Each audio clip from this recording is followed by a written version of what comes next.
You're still watching Breakfast Daily, and this is still the community development segment. We have been delving into illegal mining, how it is affecting our water bodies. Now let's see how it is affecting our cocoa. This report is by Nia Yikwe Okai and Hafiz Tijani combined. Please take a look. When we come back, we'll delve into the topic.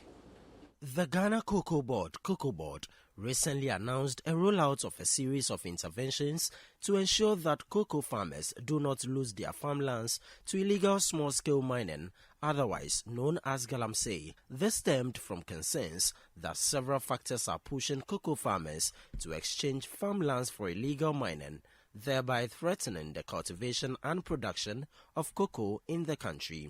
Recently, over 400 acres of farmlands in the Achuman-Wabieja South municipality in the Ashanti region were threatened as a foreign-owned gold mining firm commenced exploration in the area. 5 cocoa-growing communities will be affected when the firm, Megop Mining Limited, begins full operations after carrying out the ongoing exploration. Speaking to journalists at the inaugural Africa and Diaspora Development Initiatives on Environment and Climate Action in Pong, Nene Tete Accra the First expressed worry over the situation. The government is committed.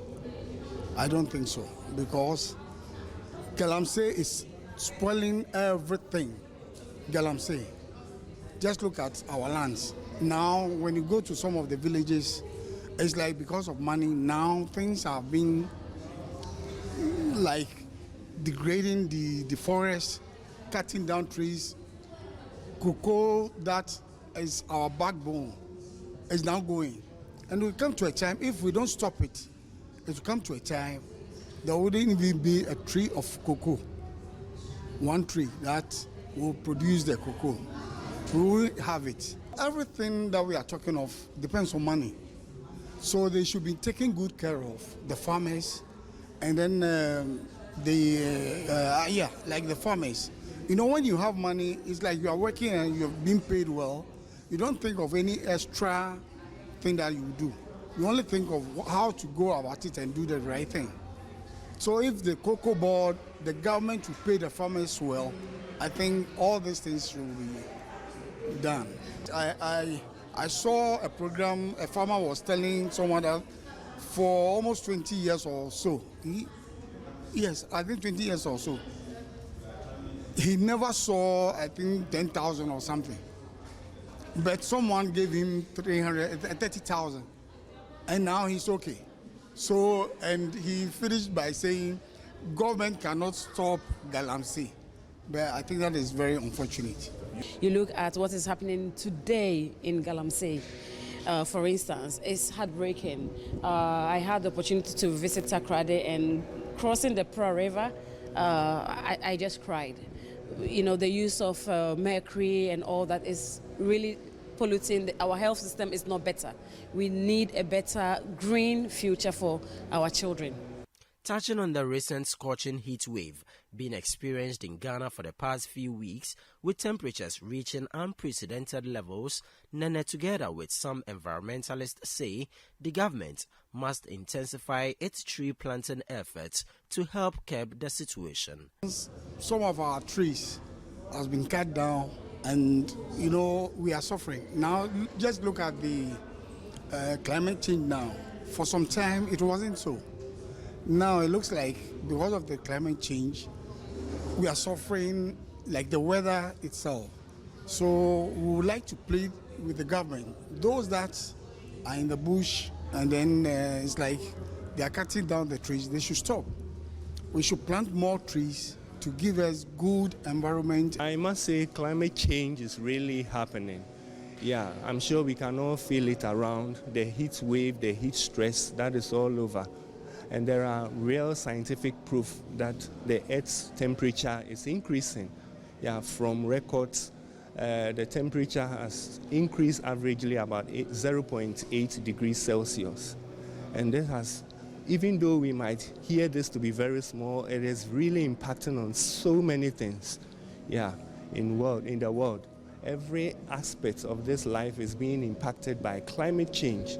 And it has been a very serious issue that globally, regionally, locally, everybody needs to do something about it. Tree planting. Tree planting is a basic thing that we have to intensify because that is a mitigation measure for climate change.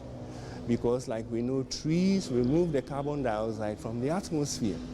Yeah, it's something that we have to really intensify. So government should make effort to intensify tree planting exercise. For months, Mary Owusu did not have access to her cocoa farm after portions were taken by the mining firm conducting exploration. Parts of her cocoa farm has been destroyed by the mining firm, which graded an area to create a link road. Mining for no if you have any say almost say honey money for be ba.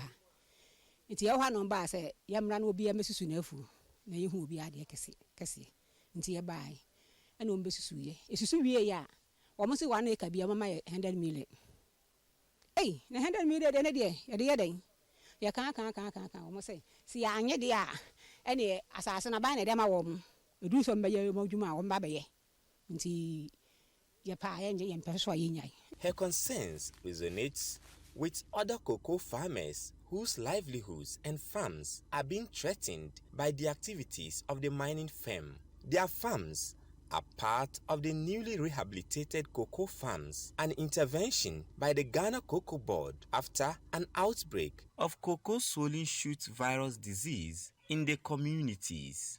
Just as this intervention by the Cocoa Board was beginning to yield some fruits, the mining firm, which insists it has a permit from the Minerals Commission, has already started exploration and threatening the farms. No muninam no mususu amam fo mfu ni susu mfu afo bi okura okofo no ayi agric fo no susu ye kura no method no wo mususu ye na eborosa obekọ no masusu e kanum kura wasi e kamiensa ye be mo say no a wo ma atwa me a wo beto ma de nyem na wasem kamitwa bo ma wo no wa atwa e ka bia 100 million me de coin.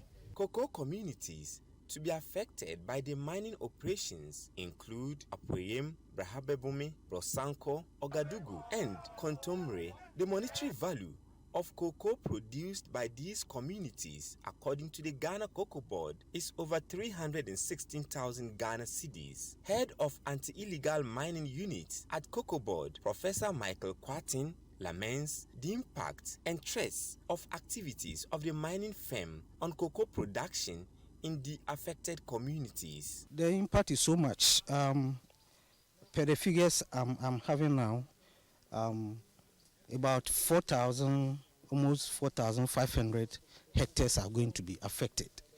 And that is why we need to, expedite action to ensure that, they stop whatever prospecting activities that is going on. On March 18, 2024, Megop Mining Limited wrote to the Ghana Cocoa Board about the exploration activities it was carrying out in the affected communities. Although the mining firm admits it has destroyed some cocoa farms in the exploration activities, it maintains it has a permit from the Minerals Commission to carry out the exercise in the area. Community Relations Officer for Megop Mining Limited, Richard Jesse, says some affected farmers have been compensated.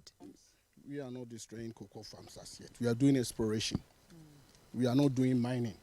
We are doing exploration. So we are not destroying crops, at least 1 or 2 crops, whatever, to be affected. But we are using the government rate to pay them. So now we are in the exploration stage. We are now coming to development stage before you start the mining. So we are not destroying crops as it has been portrayed. The destruction of cocoa farms is affecting and threatening the livelihoods of cocoa farmers from 5 communities in this area, most of whom are expressing frustration about the threats of their livelihood.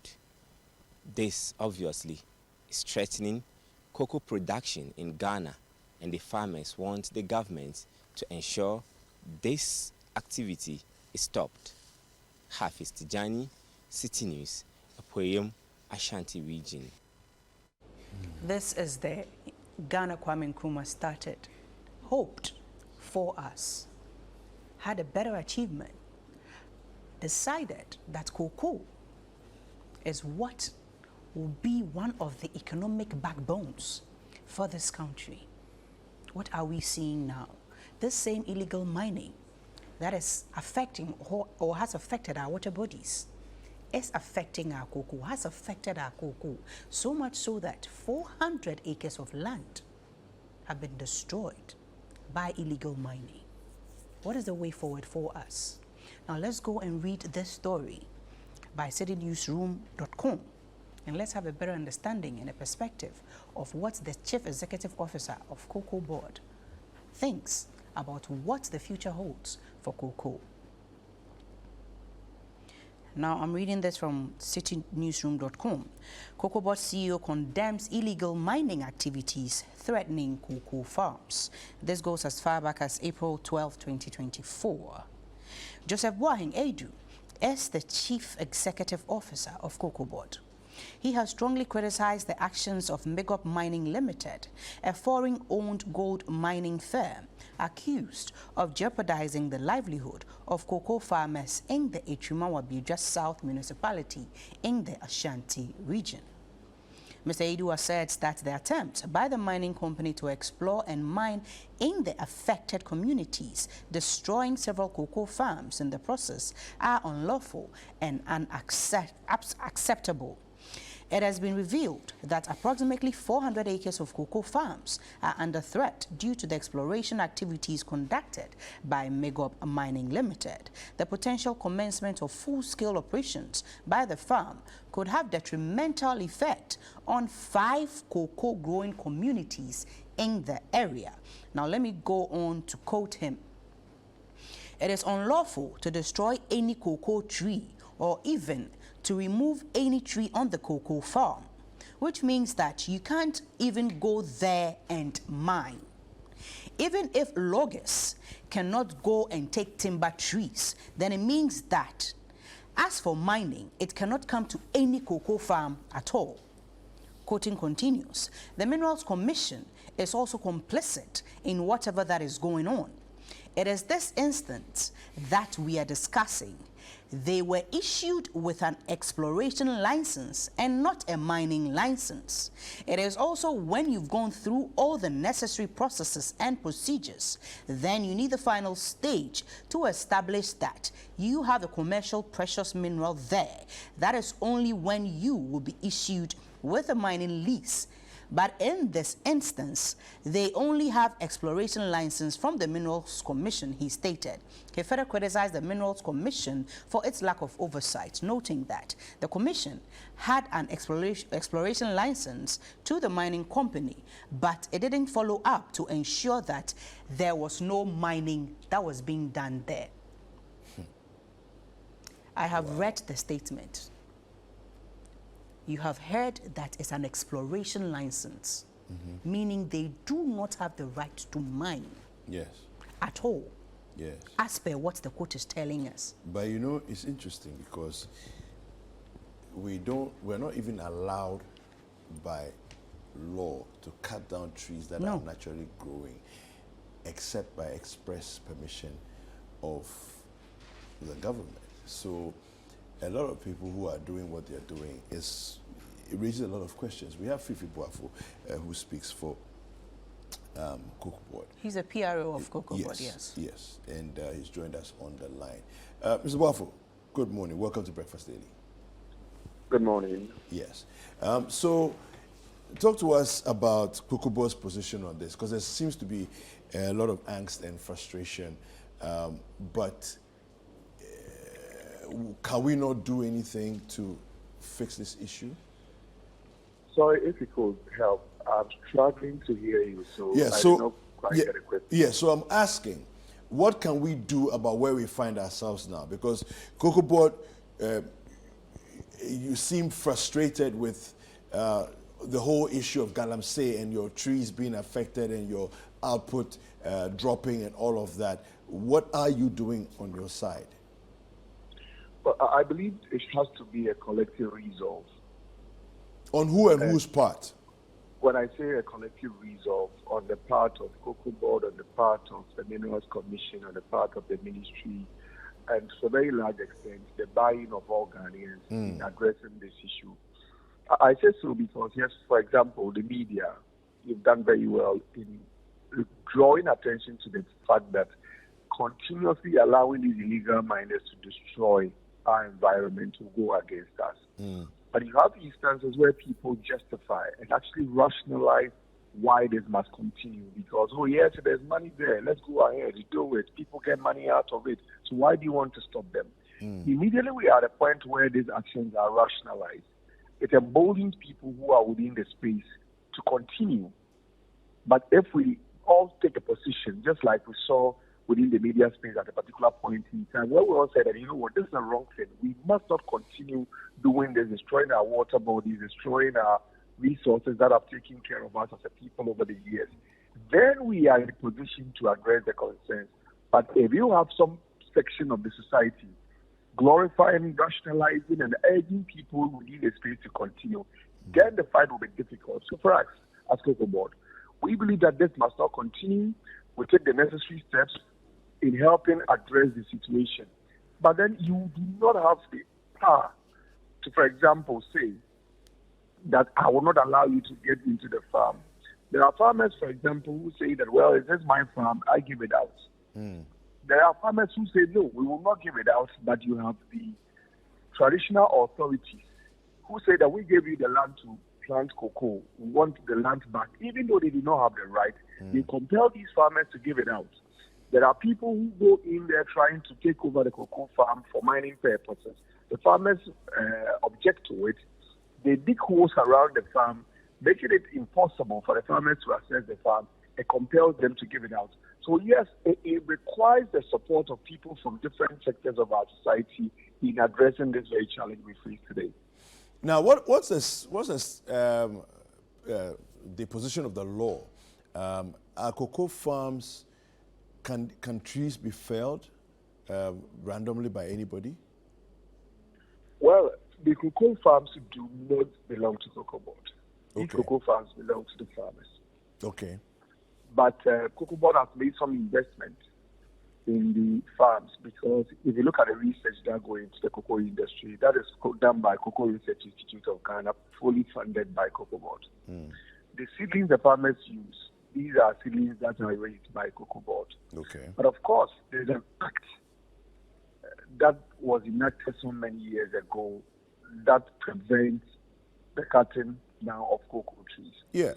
Unfortunately, the present state of that act is one that is not strong enough in addressing the challenge we face. Because the penalty or the punishment for cutting down the cocoa tree for any other purpose is punishment people can easily flout because it is not punitive enough. Okay. At present, I'm sure the follow-up question will be, so what is Cocoa Board doing? Yet at present, that law is being reworked on, and the expectation is that it will go to Parliament for consideration. Yes, of course, we'll go through our ministry, and then it gets to Parliament for a review. But as it is today, the law is not punitive enough to deter people from cutting down cocoa for the purposes of mining and other activities. Okay. All right. Well, it's good to hear that you're looking at reworking the law to stiffen the punitive measures and so on. That's good news to hear. Well, thank you for speaking to us this morning. We appreciate your time. That was Mr. Fifi Boafo. He is the PRO for Cocoa Board. And as he said, the laws exist, the act exists to prevent people from felling cocoa trees. But it's not punitive enough as it is. And of course, I'm sure the act at the time it was enacted didn't anticipate the nature of Galamsey as we see it. And so they are now at Cocoa Board pushing to get the act reworked and taken to Parliament so that we can enact a much stronger, much stiffer act so that we can really, from the side of the law, put a stop to this. Sounds good.